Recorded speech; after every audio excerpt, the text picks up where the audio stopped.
নমস্কার বন্ধুরা, কল্যাণী রান্নাঘরে নতুন আরও একটা পর্বে আপনাদের সবাইকে স্বাগত। আজ আমি আপনাদের সঙ্গে শেয়ার করছি ওপার বাংলার জনপ্রিয় একটি রেসিপি, ছিটা রুটি। এই ছিটা রুটিটা হাত দিয়ে ছিটিয়ে ছিটিয়ে তৈরি করা হয় বলে নাম দেওয়া হয়েছে ছিটা রুটি। তবে ছিটিয়ে ছিটিয়ে তৈরি করতে গেলে অনেকটা পরিমাণে খাবার নষ্ট হয়, তাই হাত দিয়ে না ছিটিয়ে বোতলের সাহায্যে খুব সুন্দরভাবে এই ছিটা রুটি তৈরি করে নেওয়া যায়, সেই রেসিপি আজ আপনাদের সঙ্গে শেয়ার করছি। তো এর জন্য আমি নিয়ে নিয়েছি চালের গুঁড়ো। এই চালের গুঁড়োটা আমি ডিপ ফ্রিজে রেখে দিয়েছিলাম প্রায় 1 মাস আগে। এটা ভেজা চালের গুঁড়ো। তো ভেজা চালের গুঁড়ো যদি আপনারা এয়ারটাইট কন্টেনারে ডিপ ফ্রিজে রেখে দেন, এটা কিন্তু অনেক দিন পর্যন্ত ভালো থাকে। তো যেহেতু এই চালের গুঁড়িটা একদম ঠান্ডা আছে, তাই আমি কড়াইতে দিয়ে এটাকে একটু গরম করে নেব। গ্যাসের ফ্লেমটা লো টু মিডিয়ামের মাঝামাঝি রেখে 3 থেকে 4 মিনিট এটাকে একটু নাড়াচাড়া করে নেব, এই প্রচণ্ড ঠান্ডাটা যাতে করে কেটে যায়। চালের গুঁড়ো এয়ারটাইট কন্টেনারে ডিপ ফ্রিজে রাখলে কিন্তু একদমই জমে যায় না। এটা আপনারা ভয় পাবেন না যে এই চালের গুঁড়োটা জমে যাবে, জাস্ট ঠান্ডা থাকে এটাই, তবে জমে একদম বরফ হয়ে যায় না। তো কড়াইতে দিয়ে অনবরত নাড়াচাড়া করে যেতে হবে যাতে করে নিচটা আবার ধরে না যায় বা কালার চেঞ্জ না হয়ে যায় এই গুঁড়োটার। আর দেখুন বাষ্প উঠছে, তার মানে এটা কিন্তু এখন গরম হয়ে গেছে।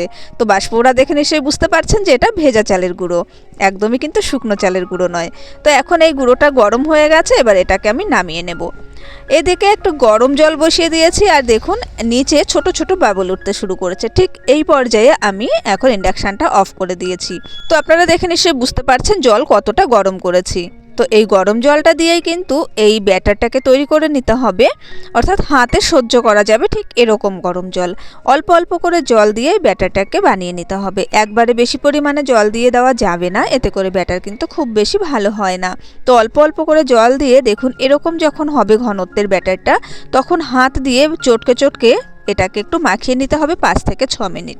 এরকমভাবে হাত দিয়ে চটকালে দেখবেন বেশ একটা আঠালো ভাব আসবে, আর এই আঠালো ভাবটা আসার জন্যই কিন্তু এই ছিটা রুটিটা খুব ভালো হয়।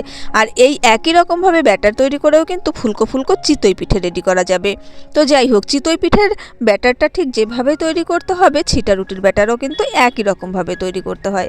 তো আরও খানিকটা জল দিয়ে এটাকে এবার একটু পাতলা করে নিচ্ছি। ব্যাটারের ঘনত্বটা আপনাদের অবশ্যই আমি দেখিয়ে দেবো। তো হাতা দিয়ে ভালোভাবে নাড়াচাড়া করে নিচ্ছে, আর আপনারা দেখে নিশ্চয়ই বুঝতে পারছেন এই ব্যাটারের ঘনত্ব কতটা হয়েছে। হাতার উপরে জাস্ট একটা হালকা কোটিং পড়েছে। হাতা দিয়ে তুলেও আপনাদেরকে আমি দেখিয়ে দিচ্ছি এই ব্যাটারের ঘনত্বটা। তো নিশ্চয়ই বুঝতে পারছেন ব্যাটারের ঘনত্ব কতটা হয়েছে। তো ব্যাটার রেডি হয়ে গেছে, এখন দিয়ে দেবো স্বাদ অনুযায়ী লবণ। তো আমি সামান্য পরিমাণে লবণ দিয়েছি, আর লবণটা দেওয়ার পরে আবারও ভালোভাবে মিশিয়ে নিচ্ছি।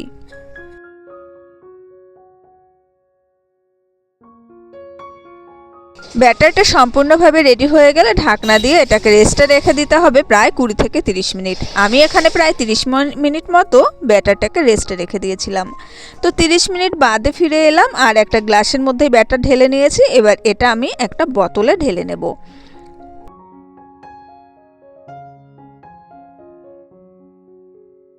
গ্লাস বা ফানেলের সাহায্যে বোতলে এই ব্যাটারটাকে ঢালবেন, তাহলে কিন্তু সাইড থেকে পড়ে যাবে না।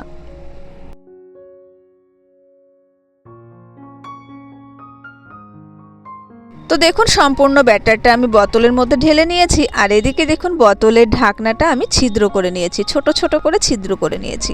এরকমভাবে ছিদ্র করে নেবেন এই রুটিটা তৈরি করার জন্য।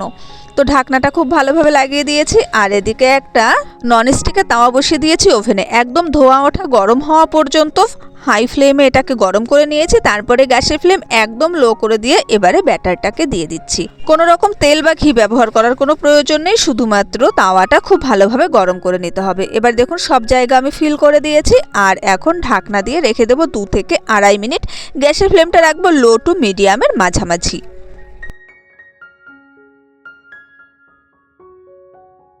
2-2.5 মিনিট মতো বাদে ঢাকনাটা খুলে নিয়েছি, আর প্রথম ছিটা রুটিটা কিন্তু একদম পারফেক্টলি রেডি হয়ে গেছে। দেখুন নিজে তাওয়া থেকে খুব সুন্দরভাবে এটা ছেড়ে দিয়েছে। এবারে আমি খুন্তি দিয়ে এটাকে ভাঁজ করে নিচ্ছি। তবে যেহেতু এটা ননস্টিকের প্যান, তাই খুব সহজেই উঠে যাচ্ছে। তবে যদি আপনারা কড়াইতে করে নেন, তাহলে সেক্ষেত্রে সামান্য একটু তেল দিয়ে ভালোভাবে কড়াইটা মুছে নিতে পারেন। তো দেখুন প্রথম ছিটা রুটিটা আমার তৈরি হয়ে গেছে। এবার একটা কিচেন টাওয়েল দিয়ে খুব ভালোভাবে এটাকে পরিষ্কার করে নিতে হবে। আর সেকেন্ড রুটির জন্য ব্যাটার আমি আবার দিয়ে দিচ্ছি। আর ব্যাটারটা দেওয়ার সময় গ্যাসের ফ্লেমটা অবশ্যই লো করে রাখতে হবে। ব্যাটার দেওয়া হয়ে গেলে তারপরে গ্যাসের ফ্লেমটা সামান্য একটু বাড়িয়ে দিতে হবে, লো টু মিডিয়ামের মাঝামাঝি। তো বাড়িয়ে দেওয়ার পরে ঢাকনা দিয়ে আবারও 2 থেকে 2.5 মিনিট অপেক্ষা করব।